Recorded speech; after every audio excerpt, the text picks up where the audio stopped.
Hey everyone, welcome back to the show. I'm Ken, and as always, I'm here with Ashley. Ashley, today's topic is something I think almost everyone listening right now has struggled with at some point. Oh, yeah.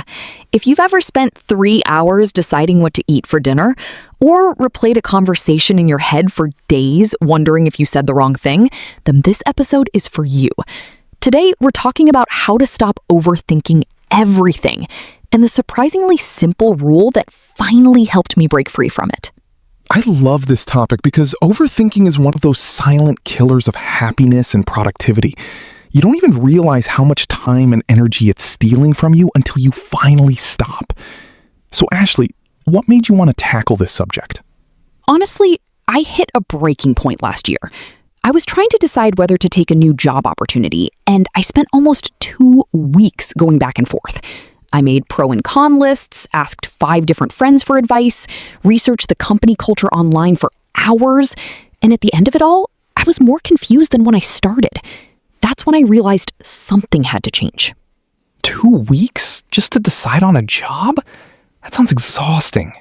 What was going on in your brain during that time? It was like my mind was stuck in a loop. Every time I thought I had made a decision, a new what if would pop up. What if I regret it? What if I fail? What if people think I made the wrong choice? It was exhausting. And the crazy part is, the decision itself wasn't even that complicated. It was my brain that made it complicated. That's such a classic sign of overthinking. Psychologists actually have a name for this: analysis paralysis. When you have too much information and too many options, your brain basically short circuits. Instead of helping you make a better decision, it keeps you stuck in place. Exactly. And it doesn't just happen with big decisions. I used to overthink everything. What to wear, how to reply to a text, whether to go to a party or stay home. It was like my brain had become addicted to finding problems that didn't even exist. I think a lot of people can relate to that. So, what finally helped you break the cycle? You mentioned there's a simple rule that changed everything for you. Yes, it's something I call the 10-second rule. And before you roll your eyes, hear me out, it's not as silly as it sounds. The rule is this: when you catch yourself overthinking, you give yourself exactly 10 seconds to make a decision or take an action. After 10 seconds, you have to move forward, no matter what. 10 seconds? That seems almost too short. How does that actually work in real life? At first, it felt impossible. But here's what I discovered. Most of the time, the perfect decision doesn't exist. We're not trying to find the one right answer. We're just trying to avoid the wrong one. And that fear of being wrong is what keeps us stuck. The 10-second rule forces you to accept that good enough is usually good enough. That makes so much sense. I remember reading a study once that showed people who make faster decisions actually end up happier with their choices than people who deliberate for a long time. Because when you overthink, you create unrealistic expectations. Yes. And when you finally make the decision quickly, your brain has less time to invent problems. You just move forward. For example, last month, I was trying to decide whether to sign up for a writing course. I spent 4 days going back and forth. Then I tried the 10-second rule. I set a timer, and when it went off, I just clicked enroll. Done. No more mental gymnastics. That's actually brilliant. But I have to ask, doesn't making fast decisions sometimes lead to mistakes? Of course it does. But here's the thing I've learned. Mistakes from quick decisions are usually small and fixable. The real damage comes from the decisions you never make because you're too busy overthinking. Those are the ones that cost you opportunities, relationships, and time you'll never get back. That's such a powerful reframe. So instead of trying to eliminate all risk, you're accepting that some mistakes are part of the process. Exactly. And the 10-second rule isn't about being reckless. It's about training your brain to trust itself more. The more you practice making faster decisions, the more confident you become in your own judgment. I like that. So how did you actually start practicing this in your daily life? Because I know for a lot of people, catching themselves overthinking is the hardest part. Great question. I started small. Every time I noticed myself stuck in a loop, like rewriting a text message 5 times, I would set a timer on my phone for 10 seconds and just send whatever I had.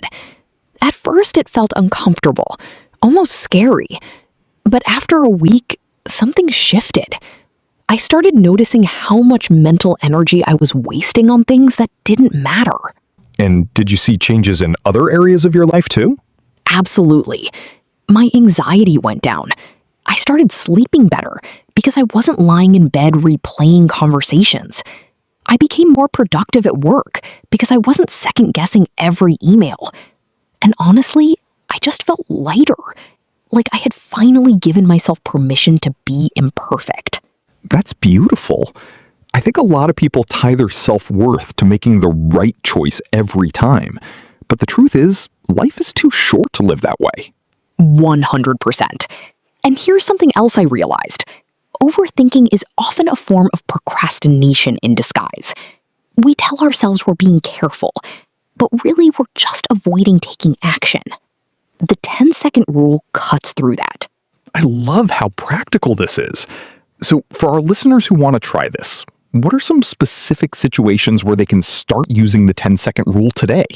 Start with the small stuff. When you're deciding what to eat, what to wear, or whether to reply to a message, give yourself 10 seconds and go. Then move up to medium decisions, like whether to go to an event or which project to work on first. Once you build the muscle with small things, the bigger decisions become easier too. And what if someone is facing a really big decision right now, like changing careers or ending a relationship? Is the 10-second rule still appropriate? For truly life-changing decisions, I would adjust it slightly. Give yourself a little more time, maybe 10 minutes or even a day, but still set a clear deadline. The key is to not let it drag on forever. Set a date and time when you will decide, and then honor it. That's such good advice. So it's not about rushing every single choice, but about removing the endless loop. Exactly. And one more thing that helped me a lot, I started asking myself a simple question whenever I felt stuck. What would I do if I trusted myself completely? That question cuts through the fear and overthinking faster than anything else. I'm going to start using that question myself. It's so powerful. It really is. Because deep down, most of us already know what we want. We just don't trust ourselves enough to go for it. So, to wrap this up, what's the one thing you want our listeners to remember from today's episode? Overthinking doesn't protect you, it paralyzes you. The 10-second rule isn't about being perfect, it's about being free. Free from the mental prison we build for ourselves. Start small, practice daily, and watch how much lighter and happier you become. That's such a great message. If you're listening and this hit home, here's my challenge for you. Pick one decision you've been overthinking this week and apply the 10-second rule today. Then come back and tell us in the comments how it went. I'd love to hear your stories. Yes, and if you want more practical tools like this, make sure you're subscribed. We've got some really exciting episodes coming up. Thanks so much for being here with us today, Ashley. This was such an important conversation.